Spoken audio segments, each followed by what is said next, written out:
السلام علیکم ورحمۃ اللہ وبرکاتہ۔ بسم اللہ الرحمن الرحیم۔ دوستو، آج ہم آپ کو قبول اسلام کی ایک عجیب و غریب کہانی سنائیں گے۔ شاید اس سے پہلے آپ نے اس طرح کی سچی کہانی نہ سنی ہو۔ آئیے سنتے ہیں۔ اس نوجوان کا اب اسلامی نام اسعد پٹیل ہے۔ احمد آوا، السلام علیکم ورحمۃ اللہ وبرکاتہ۔ اسد پٹیل، وعلیکم السلام ورحمۃ اللہ وبرکاتہ۔ سوال: جناب اسد صاحب، آپ آج کل کہاں رہ رہے ہیں؟ جواب: مولانا احمد صاحب، 4 سال سے احمد نگر میں رہ رہا ہوں۔ سوال: اصلاً تو آپ گجرات کے رہنے والے ہیں؟ جواب: جی ہاں، میں خاندانی طور پر گجرات سے تعلق رکھتا ہوں۔ سوال: احمد نگر میں آپ اکیلے رہ رہے ہیں؟ جواب: نہیں احمد صاحب، میرے اللہ میرے ساتھ ہیں، اور اپنے مالک محبوب پر ایمان کی راہ میں سب کچھ چھوڑ کر، خصوصاً بیوی بچوں، بلکہ سب سے زیادہ آخری درجے میں محبت کرنے والے پھول سے بچوں کو چھوڑ کر ہجرت کر کے، ان کی یاد کے زخموں کی لذت میرے لیے جینے کا سہارا اور میری زندگی کی محبوب رفیق ہے۔ سوال: آپ نے بیوی بچوں کو چھوڑ دیا ہے؟ جواب: چھوڑنا پڑا۔ شاید آپ کے علم میں ہوگا کہ میں نے 4 سال پہلے اسلام قبول کیا تھا۔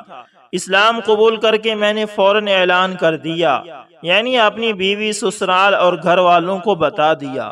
وہ لوگ بے حد برہم ہو گئے۔ میری بیوی گھر چلی گئی، اس نے میرے خلاف مقدمہ کر دیا۔ سوال: اسلام قبول کرنا کوئی جرم تو نہیں ہے؟ پھر یہ تو ملک کے ہر شہری کا بنیادی حق ہے، پھر انہوں نے مقدمہ کیوں کیا؟ جواب: مقدمہ اسلام قبول کرنے کے لیے نہیں کیا، بلکہ اسلام قبول کرنے کے جرم میں جہیز کے لیے ستانے کا جھوٹا مقدمہ کر دیا۔ بڑی رقم پولیس کو رشوت میں دی گئی اور مجھے جیل میں بند کر دیا گیا۔ گھر والوں نے بھی میری مدد نہیں کی، بلکہ سسرال والوں کا ساتھ دیا۔ 6 مہینے تک میری ضمانت کرانے والا کوئی نہیں تھا۔ 6 ماہ بعد میرے ایک دوست کو معلوم ہوا، اس نے کوشش کر کے ضمانت کرائی۔ سوال: کیا جیل میں لوگوں کو معلوم ہو گیا تھا کہ آپ مسلمان ہو گئے ہیں؟ جواب: جیل میں 2 مولانا بھی ہمارے ساتھ تھے۔ اللہ کا شکر ہے، یہ وقت میرے لیے بڑا مبارک رہا۔ میں نے جیل میں نماز یاد کی، قرآن مجید پڑھنا شروع کیا، اردو لکھنا پڑھنا سیکھی، اور الحمدللہ میں نے جیل ہی میں داڑھی بھی رکھ لی۔ ضمانت ہوئی تو میں باہر آ گیا۔ جیل سے باہر آنے کے بعد اسلام مخالف ماحول میں میرے لیے جیل سے زیادہ مشکلیں آئی، اور میرے لیے اسلام کو سیکھنے اور آگے بڑھنے میں بھی رکاوٹ ہوئی۔ میں سوچتا تھا کہ اس دوست نے میری ضمانت کرا کے اچھا نہیں کیا۔ سوال: جیل کے باہر آ کر کس کی طرف سے پریشانیاں آئیں؟ جواب: پورے سماج کی، خصوصاً سسرال والوں کی طرف سے۔ میرے برادر نسبتی کے کئی دوست کریمنل جرائم پیشہ ہیں، جو بہت سے قتل بھی کر چکے ہیں۔ ایک روز مجھے گاڑی میں ڈال کر ندی کے کنارے جنگل میں لے گئے۔ مجھ سے کہا، تجھے معلوم ہے کہ ہم یہاں تجھے قتل کر کے 3 ٹکڑے کر کے زمین میں دبانے کے لیے لائے ہیں۔ تینوں نے ریوالور نکال لی۔ میرے اللہ نے دل میں ڈالا، مر تو رہا ہی ہے، اللہ کے بندوں سے اللہ کی بات کر لے، یعنی دعوت دیتے ہوئے مرنا اچھا ہے۔ میں نے کہا، میں تمہارے قبضے میں ہوں، جس طرح چاہو سلوک کر سکتے ہو، مگر میری ایک بات ذرا غور سے سن لو۔ مرتے مرتے کہنے والے کی بات تو سبھی سن لیتے ہیں۔ میں اپنی جان بچانے کے لیے نہیں، بلکہ تم لوگوں کی جان بچانے کے لیے بات کرنا چاہتا ہوں۔ تمہیں معلوم ہے کہ میرے سسرال والے اور میرے گھر والے میرے کیوں دشمن ہوئے؟ آپ کا وشواس یقین بھی یہی ہوگا کہ اس پوری سرشٹی برہمنڈ یعنی کائنات کا بنانے والا اور چلانے والا صرف ایک اکیلا مالک ہے۔ اس مالک نے اپنی زمین میں رہنے والے بندوں کو زندگی گزارنے کے لیے ایک قانون طے کیا ہے، جس کو ماننا خود بندوں کے لیے ضروری ہے۔ اس قانون کا نام اسلام ہے۔ اس اکیلے مالک کے علاوہ کسی کا کوئی بس نہیں چلتا۔ شیطان نے انسان کو ذلیل کرنے کے لیے اس مالک کو چھوڑ کر اپنے ہاتھوں سے بنائے ہوئے دیوی دیوتاؤں، جانوروں کی پوجا کے لیے انسان کو بھٹکایا۔ جو مورتی نہ بول سکے، نہ سن سکے، وہ ہماری کیا مدد کر سکتی ہے؟ اللہ کی زمین پر میں نے اس اکیلے کو خدا اور بھگوان ماننے کا اعلان اور اقرار کیا ہے۔ آپ میرے بھائی ہو، آپ کی میری کوئی ذاتی دشمنی ہے، نہ میں نے آپ کو بری نگاہ سے دیکھا، نہ ایک بول آپ سے کہا۔ بھارت میں رہ کر اگر بھارت سرکار کی اور بھارت کے پرائم منسٹر منموہن سنگھ کی بات کرنا کوئی جرم کی بات ہے، بس میرا جرم یہ ہے کہ میں اللہ کی زمین پر اللہ کی خدائی کی بات کرتا ہوں۔ آپ کا بھی خدا صرف وہ اکیلا ہے، اور یہ زمین صرف اس اکیلے کی ہے، اور یہ ہاتھ جن سے آپ مجھے پر گولی چلائیں گے اس مالک کے بنائے ہوئے ہیں، اور آپ کو صرف اس جرم میں میرا مرڈر قتل کرنے کے لیے لگایا گیا ہے۔ آپ کو بھی ایک دن مرنا ہے، مرنے کے بعد اس اکیلے مالک کے سامنے حساب کے لیے کھڑا ہونا ہے، پھر وہاں آپ کو میرے قتل کیس کا سامنا کرنا ہے۔ اگر آپ نے اسلام اور ایمان قبول نہ کیا تو پھر وہ بغاوت کا مقدمہ بھی آپ پر ہوگا۔ میں نے بہت سوچ سمجھ کر اسلام قبول نہیں کیا تھا، مگر میں اب موت کے وقت تم لوگوں سے یہ حقیقت بتا رہا ہوں کہ جب میں نے در در کی پوجا سے توبہ کر کے اسلام کا کلمہ پڑھا تھا تو میں نے یہ محسوس کیا تھا کہ کانٹوں کے ایک جال اور بندھن میں میرا دل، میرا دماغ، میری آتما، روح بندی ہوئی تھی، اور مجھے کسی نے آزاد کرا دیا۔ میری نس نس سے سوئیاں اور کانٹوں کا بندھن نکال کر مجھے کسی نے آزاد کھلی ہوا میں چھوڑ دیا۔ آپ کو یقین نہ آئے تو تجربہ کر کے دیکھ لینا۔ یہ بات میں اپنی جان بچانے کے لیے نہیں، تمہاری جان بچانے کے لیے کہہ رہا ہوں کہ کسی انسان کو اس لیے مارنا کیسا ہے کہ وہ اللہ کی زمین میں اللہ کو اللہ کہتا ہے۔ بس میری آخری آرزو اور وصیت تم لوگوں سے بہت ہی خیر خواہی کی یہ ہے کہ تم لوگ اگر مجھے گولی مارو تو بھی، اور اگر نہ مارو پھر بھی، کسی سے منگا کر مولانا کلیم صدیقی کی کتاب آپ کی امانت آپ کی سیوا میں ضرور پڑھ لینا۔ ان میں سے ایک بولا، وہ کتاب کہاں ملتی ہے؟ میں نے احمد آباد الفضل مدرسے کا پتہ دیا کہ وہاں پر مفتی یحییٰ رہتے ہیں، آپ ان سے لے لینا۔ سوال: ایسے خطرناک وقت میں آپ ایسے ہوش میں رہے؟ جواب: میرے اللہ کا کرم ہے، جیل میں میرا جانا بڑا کام آیا۔ وہاں فضائل اعمال کی تعلیم ہو رہی تھی، حکایات الصحابہ شروع میں چل رہی تھی، بس اس نے میری زندگی کو بہت مزیدار بنا دیا، خصوصاً ایمان کی راہ میں۔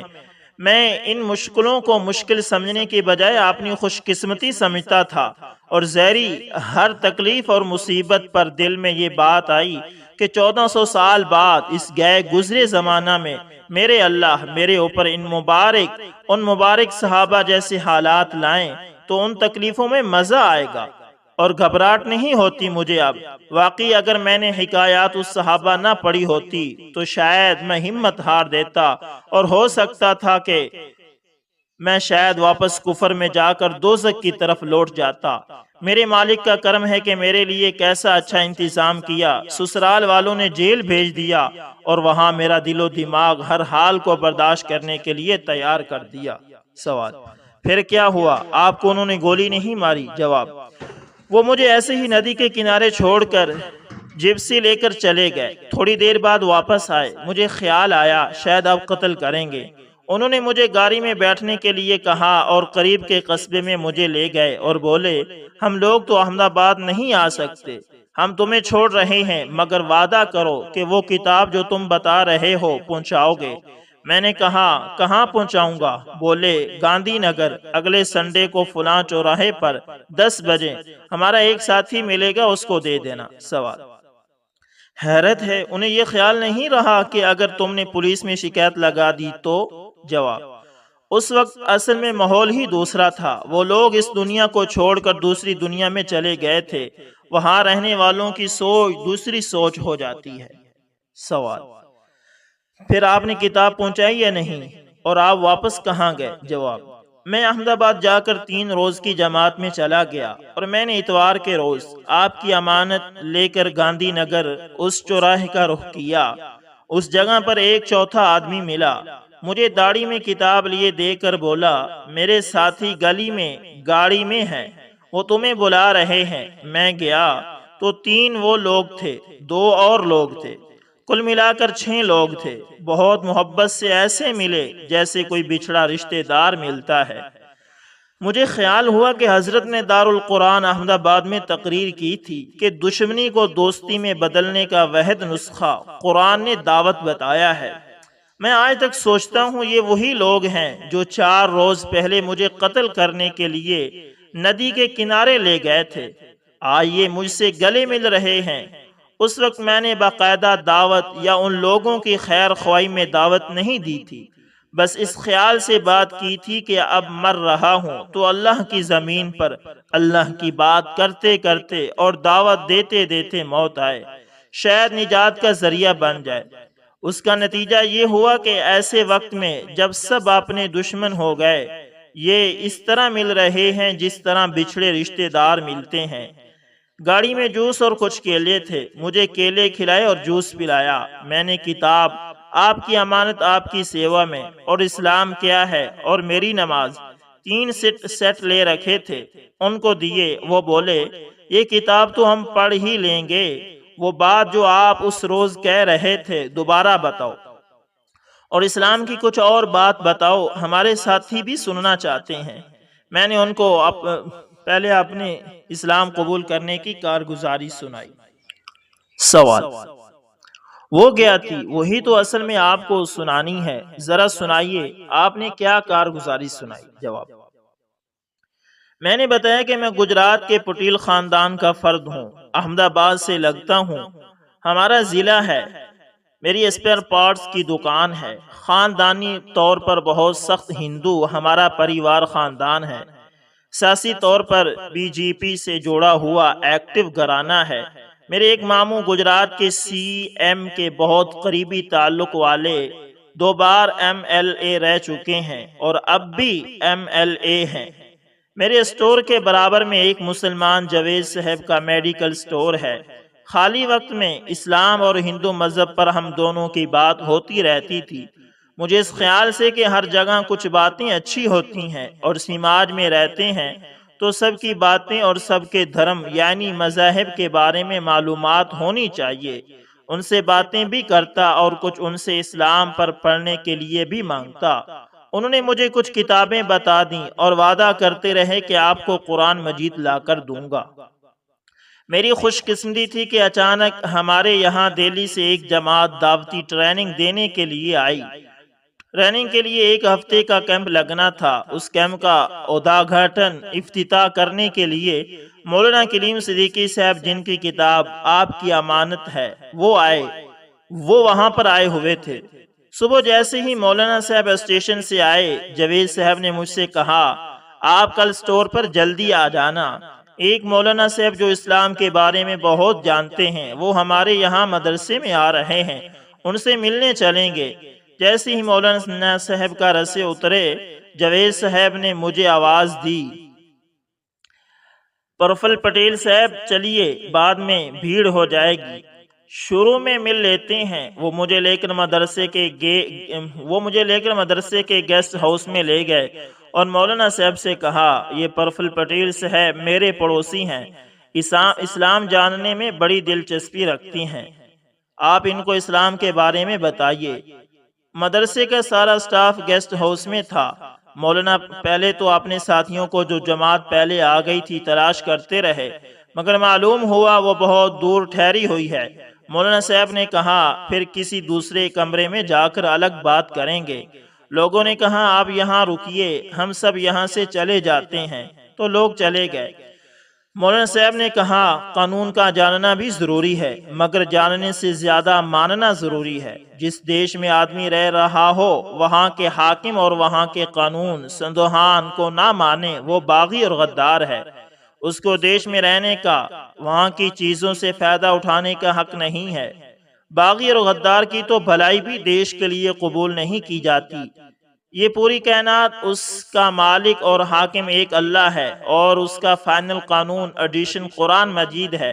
جو اللہ کو، اس کے قانون قرآن کو، اس کے بھیجے ہوئے آخری رسول صلی اللہ علیہ وسلم کے بتائے طریقے کو نہ مانے وہ باغی اور غدار ہے۔ اسے اللہ کی کائنات میں رہنے کا حق نہیں، اور مرنے کے بعد اس کی نجات مکتی ناممکن ہے۔ اس لیے میری درخواست ہے کہ سمجھنے اور جاننے کی موت فرصت دے نہ دے۔ کون سی سانس آخری ہو یہ معلوم نہیں، اس لیے اگلا سانس لینے سے پہلے کلمہ پڑھ کر ایمان لانے اور قرآن کو ماننے کا حلف لینا ضروری ہے، اسی کو کلمہ کہتے ہیں۔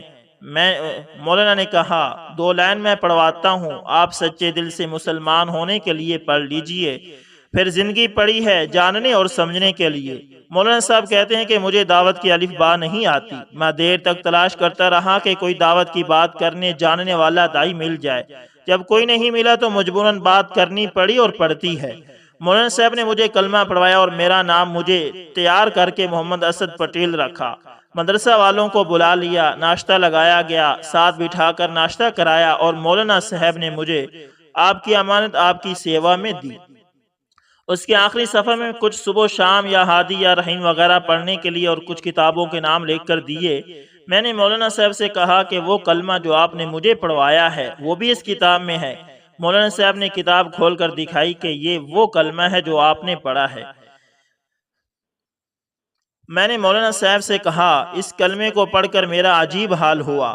حضرت صاحب مجھے ایسا لگا کہ میری نس نس، دل، دماغ اور آتما، روح ایک کانٹوں کے جال اور بندھن میں بندھی ہوئی تھی۔ کلمہ پڑھ کر ایسے لگا کہ جیسے مجھے کانٹوں بھرے جال سے بالکل آزاد کر دیا ہو، میں بالکل کھلی اور آزاد ہوا میں پہنچ گیا ہوں۔ مولانا احمد صاحب، واقعی مجھے احساس ہوتا ہے کہ ساری دنیا کے شرک اور کفر میں پھنسے لوگ کس طرح بندھے ہوئے ہیں، کاش ہم ان سب کو آزاد کر سکتے۔ میں نے ان لوگوں سے بھی کہا کہ میں 6 ماہ سے زیادہ جیل میں رہ کر آیا ہوں، جیل سے آزاد ہو کر مجھ پر جو مشکلیں آئی تو سوچتا ہوں کہ میں جیل میں ہی اچھا تھا، مگر کوئی عمر قید کاٹ کر آنے والا جیل سے چھوٹ کر اپنے آپ کو اتنا آزاد محسوس نہیں کرے گا جتنا کفر و شرک کی قید اور جال سے کلمہ پڑھ کر آزاد ہونے والا۔ اپنی کارگزاری بتا کر میں نے ان لوگوں سے اسلام اور اپنے رسول اللہ صلی اللہ علیہ وسلم کے بارے میں کچھ باتیں کی۔ انہوں نے میرا نمبر لیا اور کتابیں لے کر چلے گئے۔ 1 ہفتہ کے بعد میرے پاس ان میں سے ایک صاحب کا فون آیا، وہ ملنا چاہتے ہیں۔ وہ ملنے کے لیے آئے، مدینہ مسجد جہاں میں رہتا تھا، ملاقات ہوئی۔ 4 لوگ تھے، 2 نہیں آئے تھے۔ الحمدللہ تھوڑی دیر بات کرنے کے بعد ان لوگوں نے کلمہ پڑھ لیا اور مجھ سے وعدہ کیا کہ ہم تمہارا ساتھ دیں گے۔ سوال: مقدمہ قائم ہو گیا تھا تو وہ چلا یا نہیں چلا؟ جواب: جی، وہ تو چلتا رہا، ایک بعد ایک حملے میری سسرال والے کرتے رہے اور میں نے بعض خیر خواہوں کے مشورے سے احمد نگر ایک مسلم دوست کے ساتھ جانا مناسب سمجھا۔ اسٹور بند کر دیا۔ ان نئے بھائیوں نے میری بہت مدد کی۔ آخر میں طلاق پر سمجھوتا ہوا۔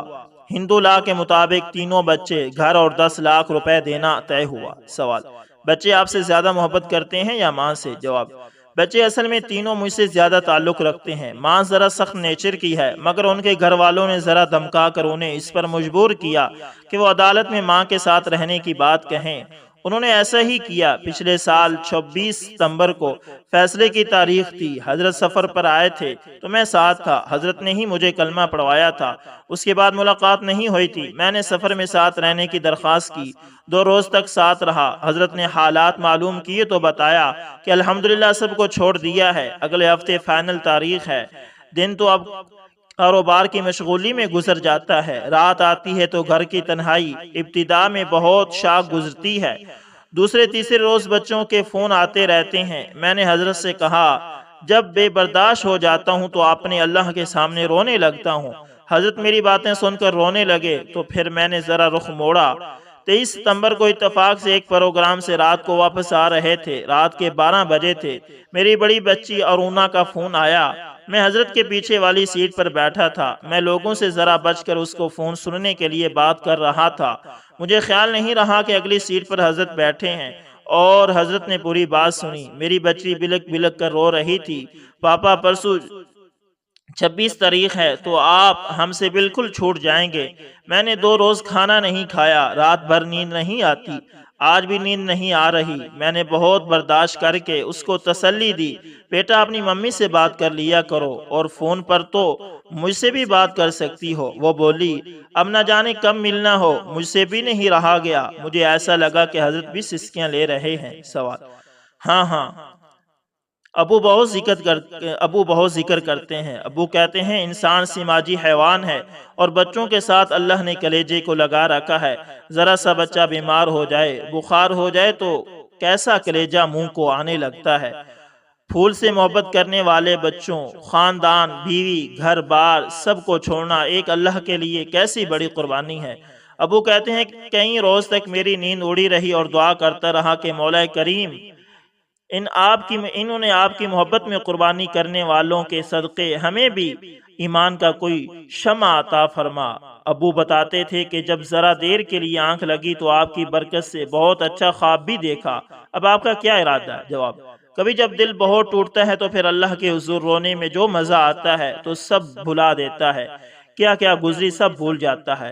دل چاہتا ہے کہ بس زندگی پر اکیلا رہوں، ورنہ یہ رونے اور اس سے فریاد کرنے کا مزہ نہ ملے گا۔ لیکن اس بار حضرت نے بہت اصرار سے مجھے حکم دیا کہ میں فیملی سیٹ کروں۔ میں نے کہا کوشش کروں گا۔ اس بار حضرت نے مجھے نسیم ہدایت کے جھونکے ہندی پڑھنے کو، خاص طور پر عبداللہ گنگا رام چوپڑا اور زینب چوہان کا واقعہ پڑھنے کے لیے کہا تھا۔ مجھے بھی پڑھ کر لگا کہ میری ہی غلطی ہے، اگر میں اپنے اللہ سے بچوں اور بیوی کو ایمان کے ساتھ مانگتا تو ضرور دے دیتے۔ اس بار رمضان کا میرا نشانہ بس یہی ہے کہ میں اپنے اللہ سے اپنی بیوی بچوں کو مانگوں گا۔ اب جس طرح تنہائی میں میرے اللہ سے سرگوشی ہوتی ہے، ایسا لگتا ہے کہ بالکل قریب ہے کہ ضرور میرے اللہ میری سن لیں گے، تو انشاءاللہ ضرور میرے بیوی بچوں کو میرے ساتھ بھیج دیں گے، پھر مجھے نئے سرے سے گھر نہیں بنانا پڑے گا۔ سوال: خدا کرے ایسا ہو اور انشاءاللہ ضرور ہوگا۔ قارئین ارمغان اور AS انفارمیشن ٹی وی والوں کے لیے کچھ پیغام دینا چاہیں گے؟ جواب: میں کیا عرض کروں، بس اتنا عرض ہے کہ شرک اور کفر اور کروڑوں دیوی دیوتاؤں کی پوجا میں کانٹوں کے جال میں پھنسی انسانیت پر ترس کھا کر ان کو آزاد کرنے کی کوشش ہم سب کی ذمہ داری ہے، اسے ادا کرنا چاہیے۔ بس میری یہی فریاد ہے کہ میرے گھر والوں کے لیے دعا کریں۔ سوال: بہت بہت شکریہ، جزاکم اللہ خیر۔ تو دوستو، یہ تھے ایک نئے مسلمان ہونے والے، اسلام قبول کرنے والے دوست کی کہانی جو آپ کی گوش گزار کی ہے۔ امید کرتا ہوں آپ کو ویڈیو اچھی لگی ہوگی، پسند آئے تو دوستو لائک شیئر کمنٹ لازمی کریں، اور اگر آپ ہمارے channel AS information T V پر نئے ہیں تو اس کو بھی لازمی سبسکرائب کر لیں، اور ساتھ میں بیل کے نشان کو دبانا نہ بھولیے گا تاکہ ہر نئی ویڈیو کا نوٹیفیکیشن دوستو سب سے پہلے آپ تک پہنچتا رہے۔ ملتے ہیں کسی نیکسٹ اچھی سی ویڈیو کے اندر، تب تک کے لیے اللہ حافظ۔